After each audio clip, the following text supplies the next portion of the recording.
2022 NFL exit report. We're on team number 30, just motoring through. This is going to be an interesting one and a fun one, I think. I'm here with Bertie Betts, who appears, if you've seen him on Pub Radio, I believe, Pub Sports on Sundays, I think you said. And he's been a frequent listener, we thank you, and contributor to our shows with Las Vegas Chris and Ted Sobel.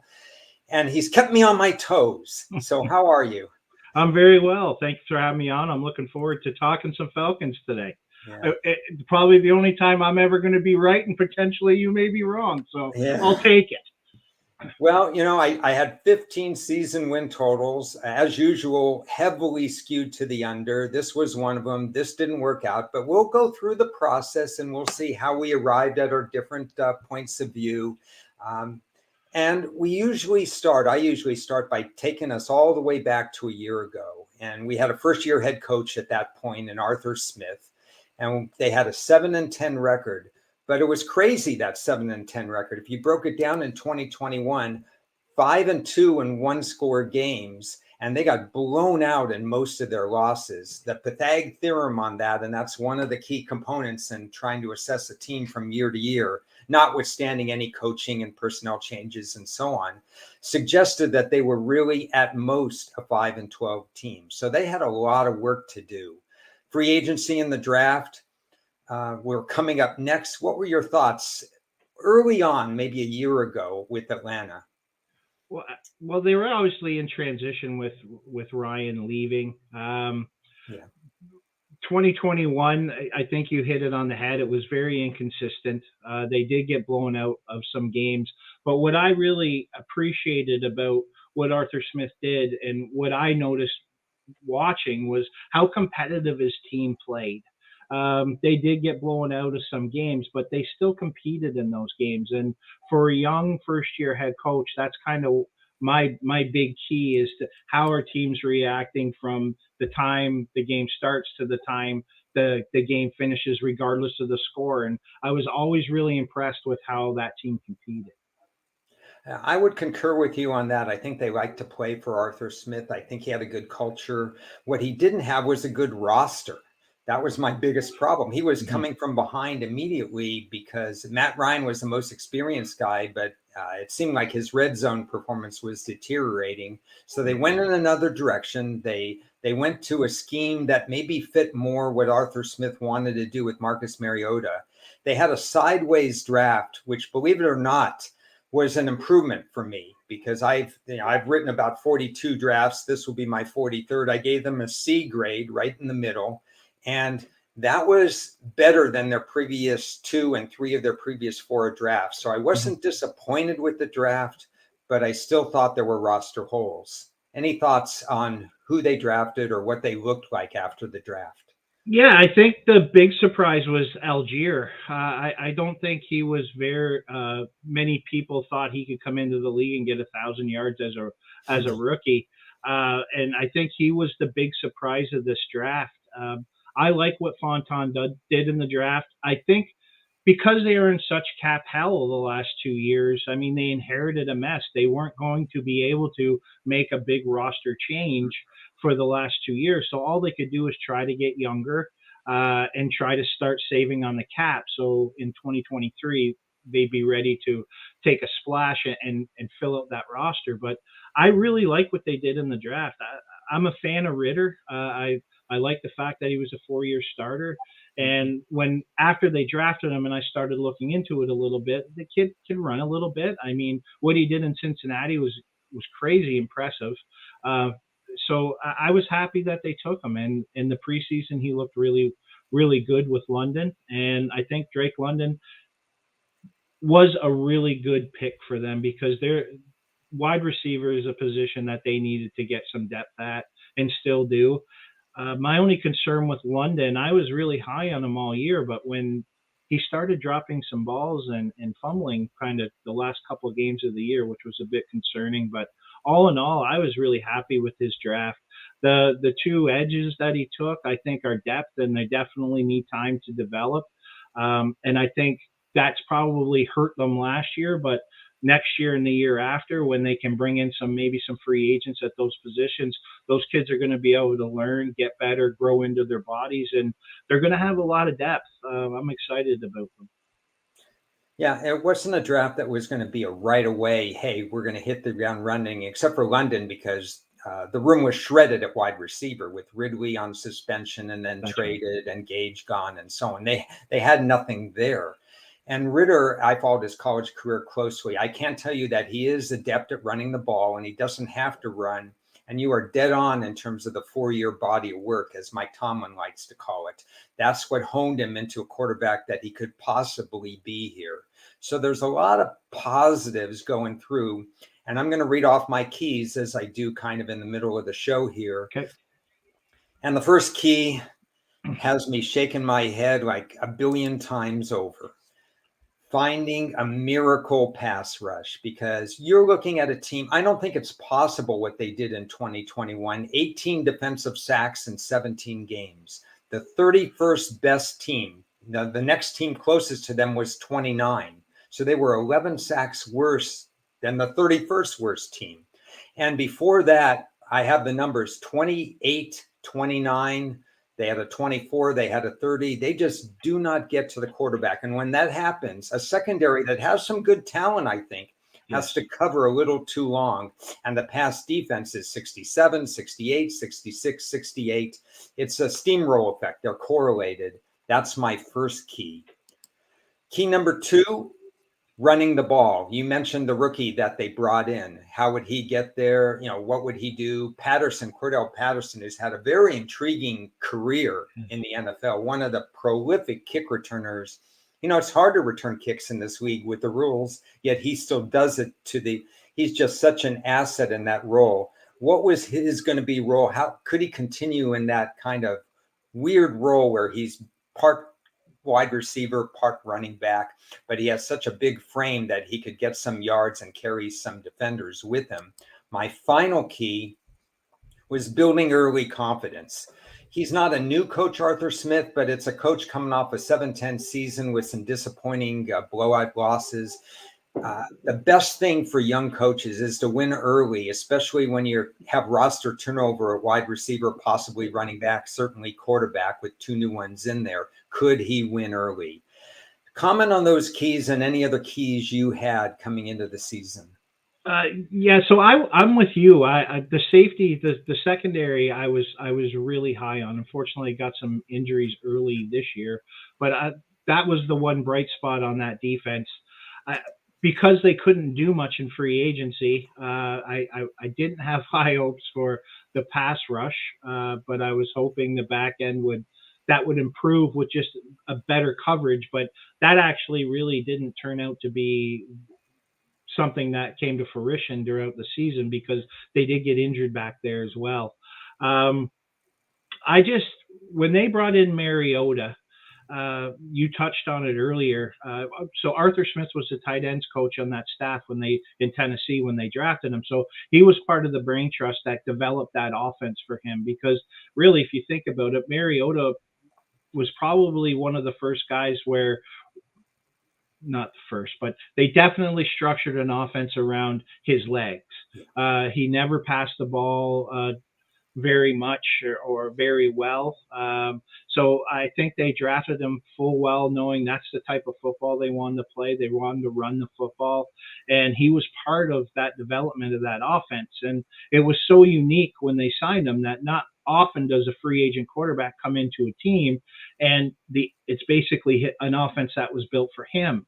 I'm sure there was a few different edges to it, but for the most part, it was Mariota's offense.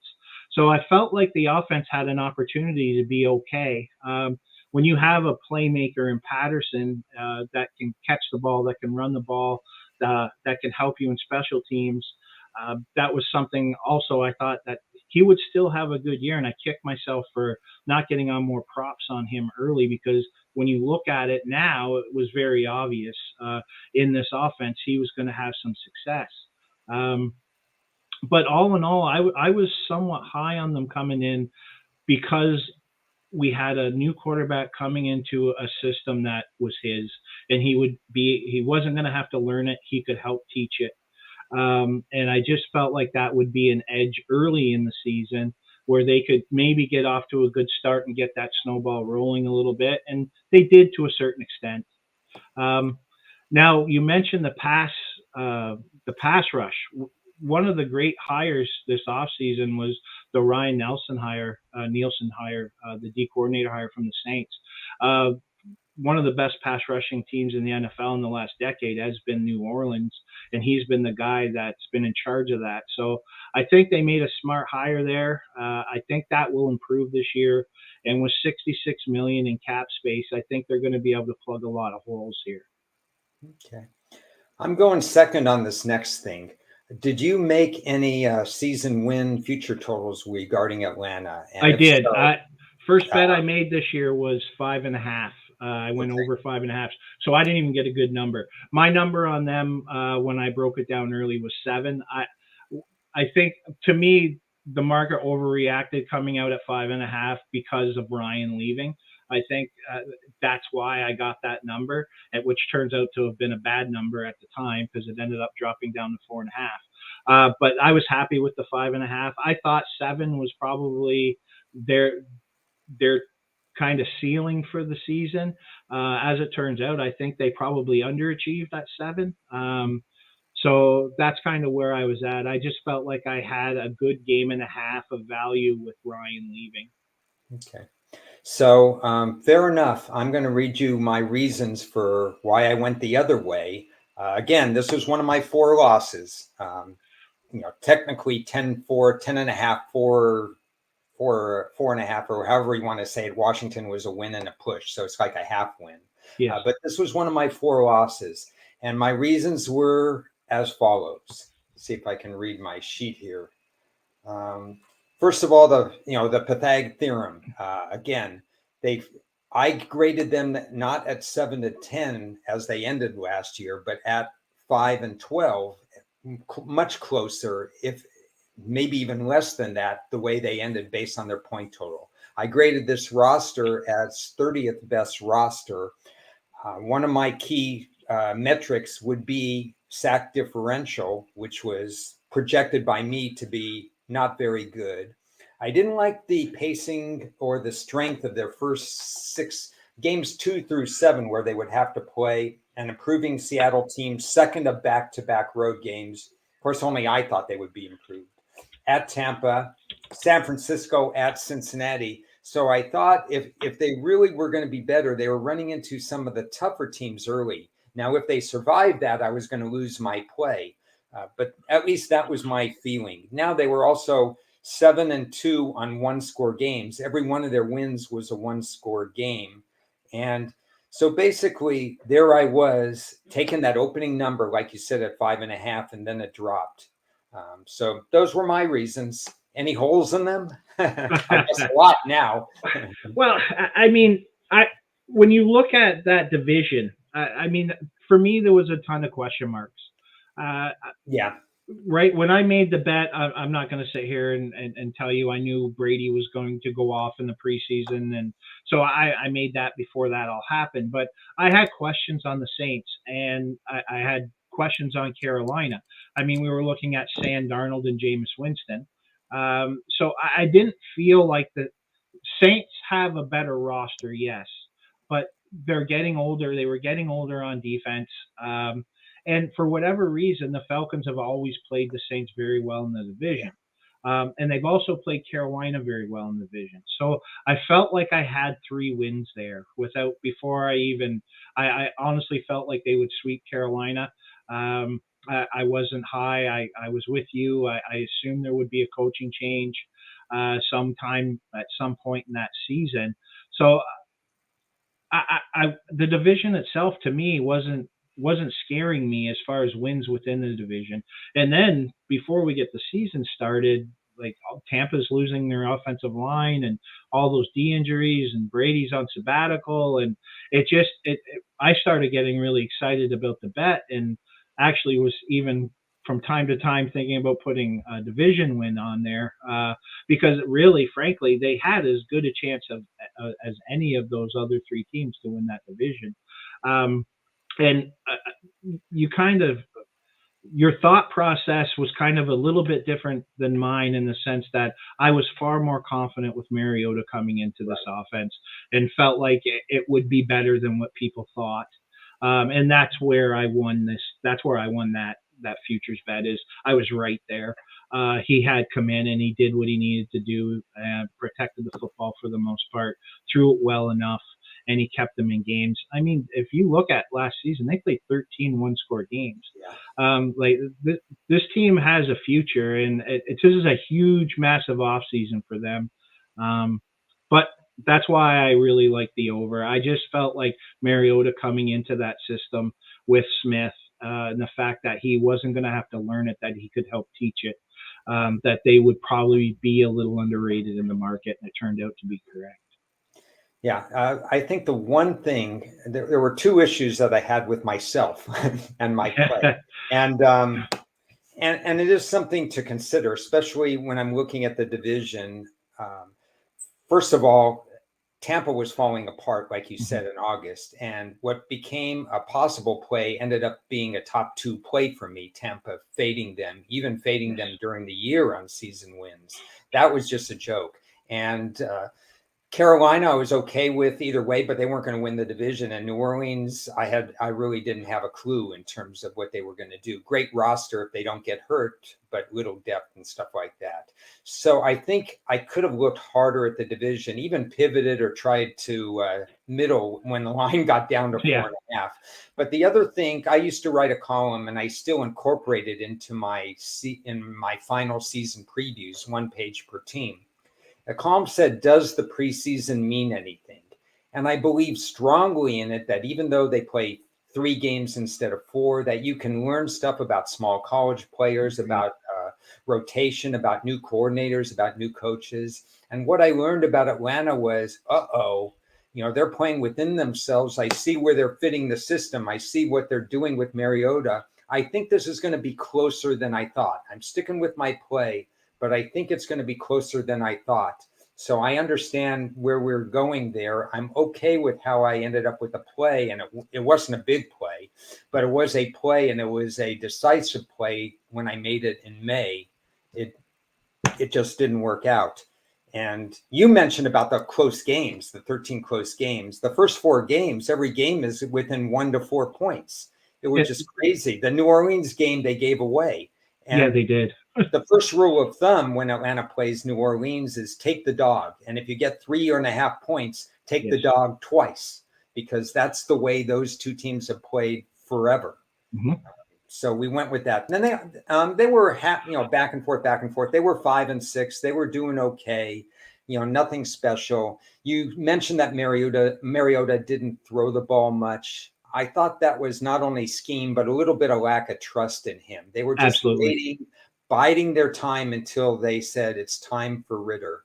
Agreed. What were your thoughts as the season was playing along? They're 5-6. They're 4-4. Then they're 5-6. What were you noticing from them?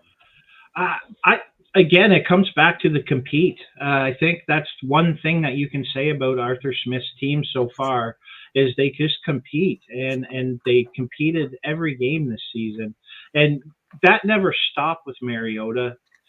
The problem is I think they got very injured on defense, and he just didn't have the ability to throw the football enough to score enough points to win that 2 or 3 games they needed to win the division, which I think is a blessing coming into this year that they didn't win the division. I thought the same as you. I preseason matters to me as well. I watch it intently.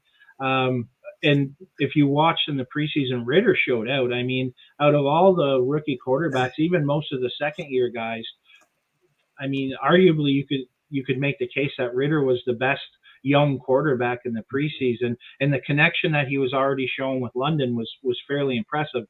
They had chemistry. He was getting the ball to them. They were moving the ball down the field, and I just felt like coming out of the bye, I think that's the entire season for them, is they were always going to go to him coming out of the bye.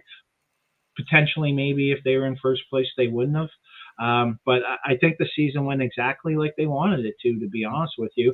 They're changing the culture. They've had a good time to assess the players they have on the roster, who to keep, who to get rid of, and get set for this upcoming off season. But I think when they transitioned to Ritter, it was the right move.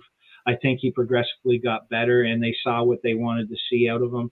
I see Arthur Blank came out this week in an article fully supporting him. Coach and GM haven't done that quite yet, but they haven't threw him under the bus or anything. They're all speaking highly of him. But when Blank came out and he gave him a fairly good endorsement, which I think bodes well for them, and we can leave quarterback alone this year and go fill out this roster. Yeah. Yeah, I know you get all this lying talk at this time of the year when they say, oh, they're going to have a quarterback compete here, there, and everywhere. Yeah. You have to take what you hear on TV with 5 grains of salt. That's right. That's right. Whenever I would agree with you that in this case, 7-10 which is where they ended up with the closing win. It's not bad. I mean, they know they're making baby steps. The issue I have continues to be, and it will continue to be, find me somebody who could actually touch the quarterback before the whistle blows, because we had 21 sacks this year. That's 38 in 2 years. That's 38 in 34 games. And that does not get the job done. Now, if they're not going to get off the field offensively because they don't get those defensively, because they don't get that key, sack of 8, 9, 10 yards, it forces a lot on the offense. I agree with you. The time when they put in Ritter was the right time. They were kind of in the race only because the rest of the NFC South refused to take the race. That's right. So that's right. That's exactly they it. said, hey, wait a second. We're still in the race. We're all still in the race and stuff like that. So they lasted a little longer than maybe the metrics said they should have. But they went to Ritter. The offense didn't do much, 14 per game down the stretch. But it really was, I think, like you said, learning about who to keep and who not to keep on the roster. And I think that's an important point. You're playing for continuity. You're playing for consistency. And I think some teams miss the point, and some people watching football miss that point as well. Yes, I think it's important, especially when you understand they had no salary cap for the last 2 years. They understand they weren't getting a pass rush. They understood it. They were openly saying it in the media before the start of last season that that's something they wanted to improve on. But when you have no money, it's hard to bring in quality NFL professionals to get to the quarterback. If it was easy, there'd be everyone doing it. And I think the plan that Fontona and Smith has had is definitely setting up for this coming season. That's when, as I said, $66 million in cap. I think we're going, and then they bring in Ryan Nielsen, probably the best D-line coach they could bring in, especially as late as they did. Who's a specialist in pass rush and has done it for a long time with the Saints at a very high level. And now you have the finances, and let's be honest, that 8th overall pick with the potential for some of these quarterbacks to potentially maybe go earlier than they should.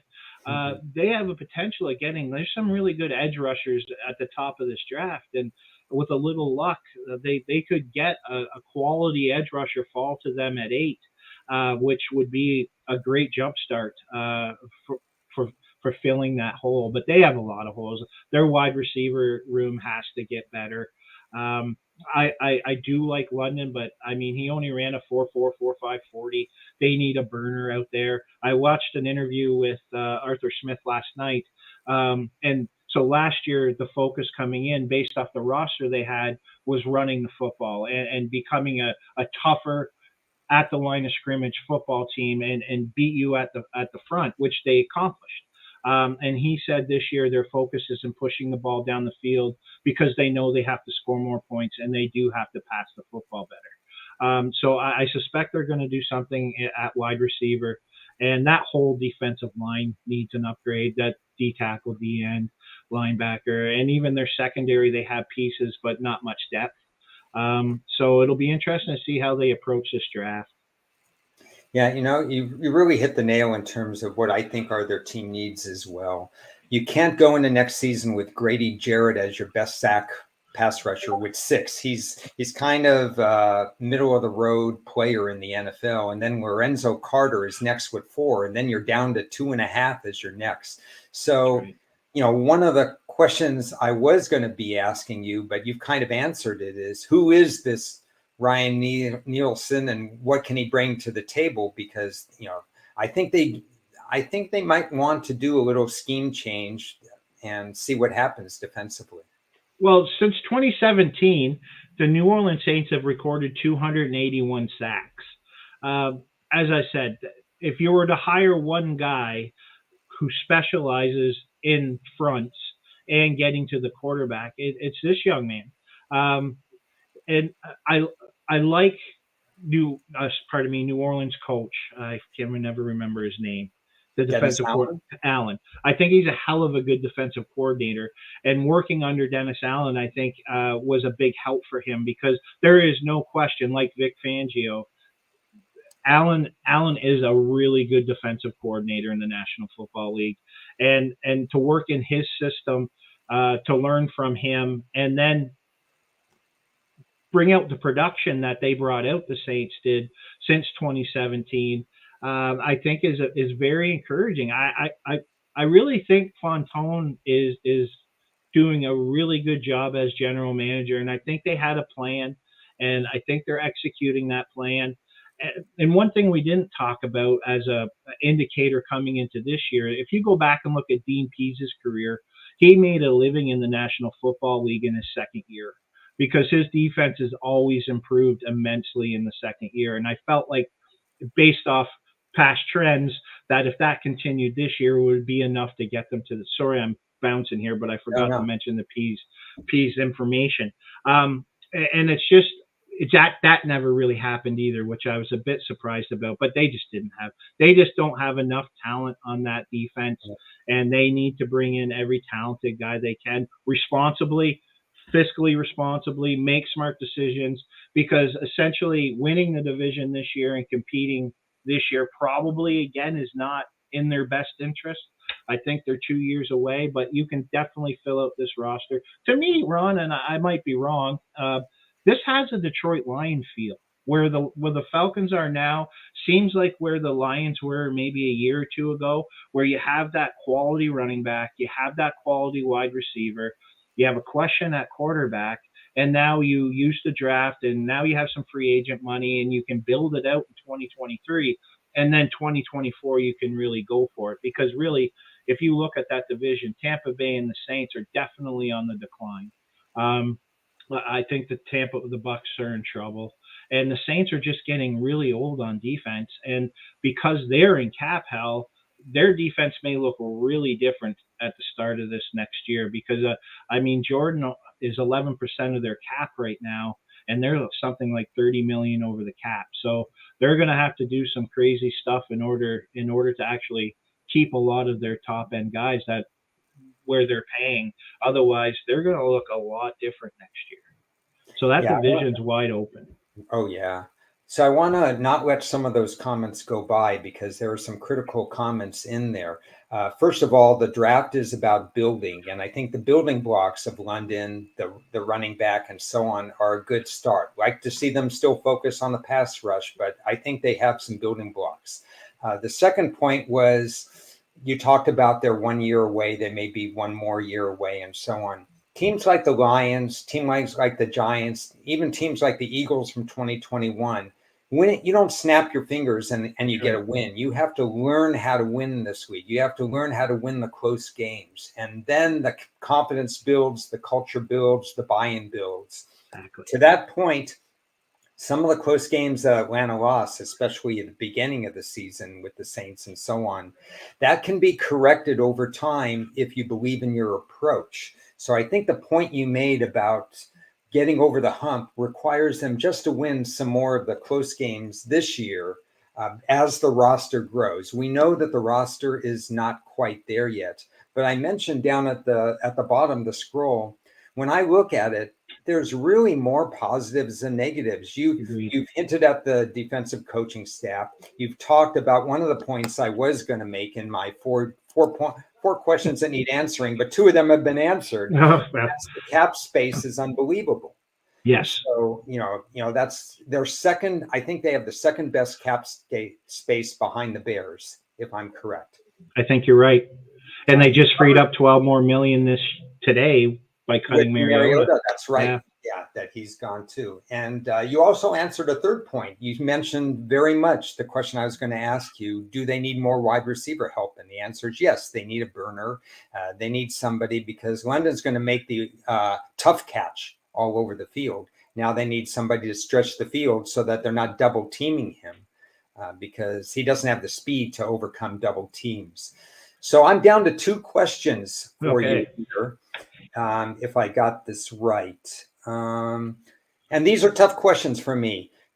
I know what their scheme is. I know what they're trying to do and so on. But is that scheme, it's not Pat Mahomes. It's not Joe Burrow. It's not this up-tempo. It's not what's winning in the NFL. How far can you go with an old school scheme? Are you concerned about that for Atlanta? So great point. 100% agree. But so I have a hockey background. So when you're installing a system, you install a system in sections in a lot of ways. And I think what we saw from the Falcons was the most important thing they needed to do last year was change the culture at the line of scrimmage.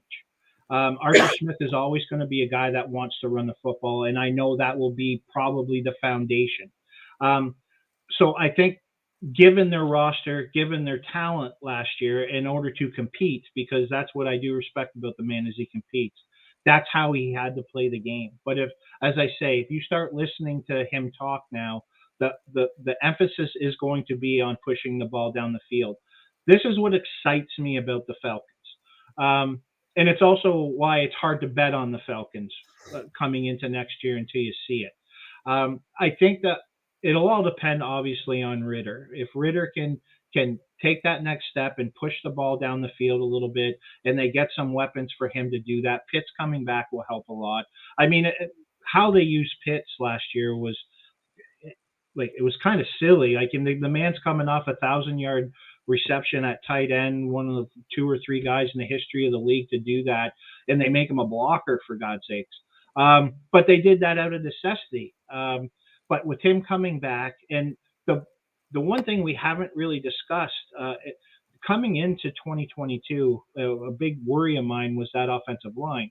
I know Las Vegas Chris isn't a big PFF believer, but it's just a starting point for number. They had him ranked 29th coming into the year. If you go look at Pro Football Focus rating on this Falcons offensive line coming out of last season, they're 5th.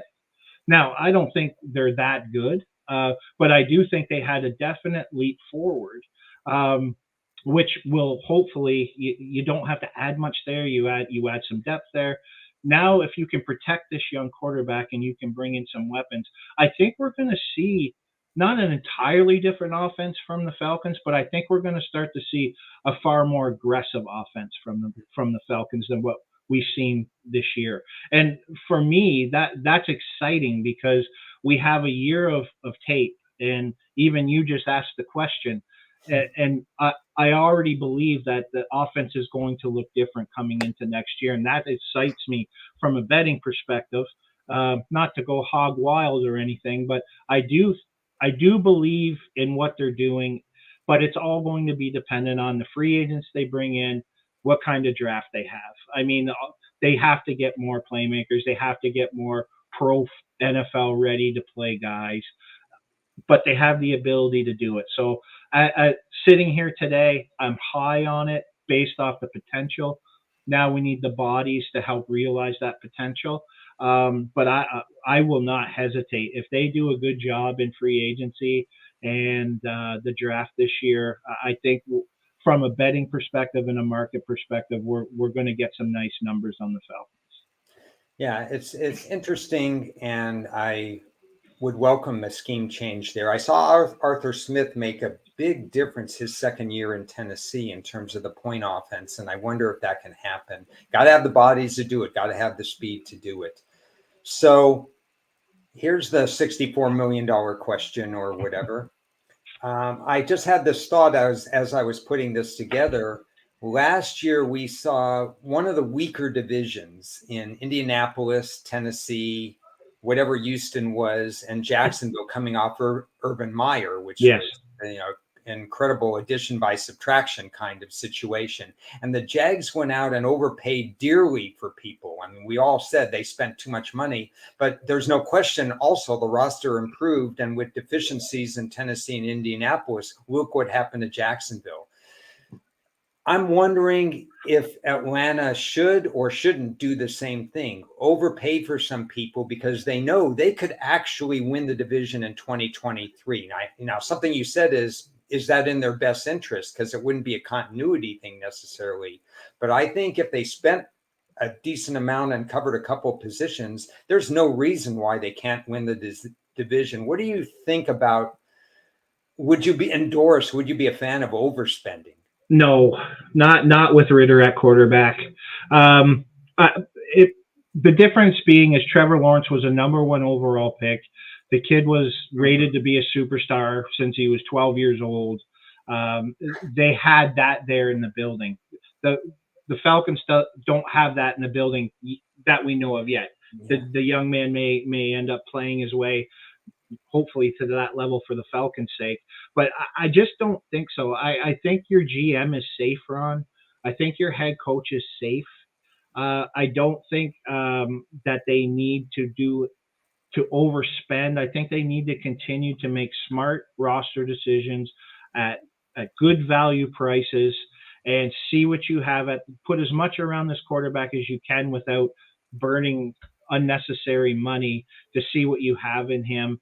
I just think the most important thing for this team, because they have some very talented pieces, is to continue to build instead of bringing in 5 good players, bring in 10, and fill it out. And because we don't know about Ritter, I think, and they may win the division next year. I mean, I respect Arthur Smith that much, and I know his team's going to compete. And I mean, the reality of it is, if they don't go to prevent offense against the Saints in week 2, they'll win that game. I mean, they just stop forcing on defense and they drive 100 yards against Washington and throw the ball 4 times on the 1-yard line. Mm-hmm. I mean, they win those 2 games. They win the division this year, and it's that easy. And in reality, they should have won both of those games. So they could win the division next year, which I think is probably a mistake or unfortunate happenstance for them, because the strength of schedule in 2024 will be that much tougher. And it just makes a lot more pressure to accelerate your growth and be ready for when you are getting a first place schedule. But I mean, the dominoes are there for them next year to win that division. If they fill out that roster at all, there's no one in that division that scares me. I think they're all probably pretty even keel. But the one thing that the Falcons have in comparison to the other 3 is money, finally. So I do think they're going to win that division. But to answer your question, I think it's a mistake just throwing big money to get names in the building. I don't think you can do that with Ritter as your starting quarterback this year. Now you got a situation where none of these teams are going to be public play on teams necessarily to start off. So somebody has to win the division. I don't even know that we're going to see, if there's 17 games and you divide it in half, 8.5 would be an average team. I don't even know if we're going to see a win total in the division of 8.5. It just depends on what the Saints and Falcons do. I agree 100%. I think the Falcons come out at 6.5, to be honest. I'd be surprised. I think they'll come up higher. Oh, you do, eh? 4th place schedule. Yes, that's true. But they were a 4th place team with a rookie quarterback who's played 4 games. And I'm a big believer in perception. I mean, look at the Bengals against the spread record. It's just asinine that team can cover the spread 13 times, and Vegas doesn't need to compensate lines in order to not lose money on them. Like, it's just, we've been banged about the Falcons and the Bengals and the Lions basically for that matter, to condition to think a certain way about those teams, and especially since that Super Bowl where they had that major collapse, the Falcons. It's just been publicly, the perception of them has been a joke, and I like finding those types of opportunities as early as possible, and I really believe the Falcons are one of those opportunities.